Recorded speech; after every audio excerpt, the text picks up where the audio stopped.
After having prepared our hearts from the beginning of Lent on Ash Wednesday, and for 5 weeks with our penance and our works of charity, on Palm Sunday we gather to begin, united with the whole Catholic Church, the annual celebration of the Easter mystery, that is, the passion, death, and resurrection of our Lord Jesus Christ.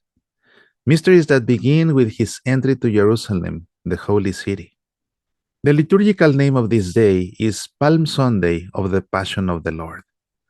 Through the anamnesis and the mimesis of the sacred liturgy, we remember and relive the entry of Christ the Lord into Jerusalem to consummate his paschal mystery. The anamnesis consists on remembering an event that occurred in the past with the purpose of bringing it to the present. Mimesis consists on mimicking the gestures of a past event to relive them here and now.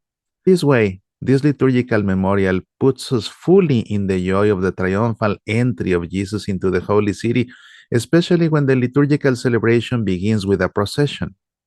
The Missal allows also two additional forms of entry: the solemn entry without a procession inside the church, and the simple entrance in which the Mass begins practically as usual. When there is a procession, the anamnesis of the entrance to Jerusalem is carried out by listening to the reading of the Gospel, which tells us this epic episode of the life of Jesus. In the liturgical year A, we hear the story made by Matthew, in which Jesus tells two of his disciples to go to the town in front of Bethphage and borrow an ass and a colt.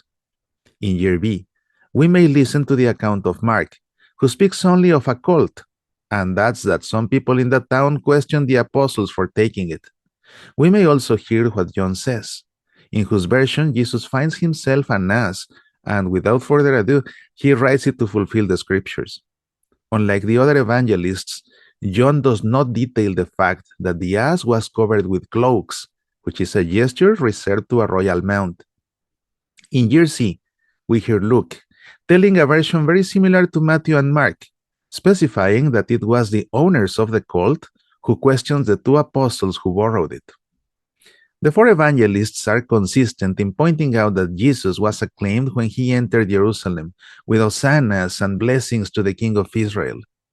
Luke adds at the end that the Pharisees reproached Jesus by ordering him to rebuke his disciples, to which Jesus replies by assuring them that if they are silent, the stones will speak. The mimesis is carried out with the procession of the assembly into the church, each one carrying olive branches or palm leaves, which are sprinkled with holy water at the beginning, and they enter chanting songs of acclamation to Christ the King. Just as it happened in Jerusalem that glorious day, each of us feels the branches and palms in our hands, advances among the people, and sing acclaiming the Lord, reliving and making present that glorious moment. A moment of great joy for Christ, for his apostles, for his disciples, and for us, his church. A joy that will soon be transformed into drama in the same liturgical celebration, when the gospel is proclaimed, which is distinguished from the gospels of the rest of the masses of the liturgical year in special ways. No candles or incense are used at the ambo. The usual greeting, "The Lord be with you," a reading from the Holy Gospel according to, is not made at first. It can be read by three readers, always leaving the priest the words of Christ, or by three deacons. Taken from the Gospel according to Matthew, or Mark, or Luke, depending on the corresponding year, it is the longest Gospel of all the Masses of the year. It only competes in extension with the Passion according to St. John, but this is proclaimed in the liturgy of the Passion of the Lord on Good Friday, which is not a Mass. When we hear that Jesus dies on the cross, we all kneel in silence for a moment. A dramatic gospel that confronts us year after year with the injustice of the trials against Jesus, the torture of his flagellation, the torment of his way to Calvary, and the martyrdom of his death on the cross. A gospel that moves even the most insensitive listener, and that leaves many with a lump in the throat. The drama of the Passion unfolds step by step before us. Our imagination puts us right in front of the agony of Jesus in Gethsemane, standing in front of the Sanhedrin, in the palace of Herod and the praetorium of Pilate, on the side of the road to Calvary and at the foot of the cross. A gospel that leaves us speechless, and for that reason, for the only time in the year, the Missal allows, instead of a homily, to remain silent if the celebrant prefers so. But what causes that lump in our throat? What is it that leaves us speechless every year?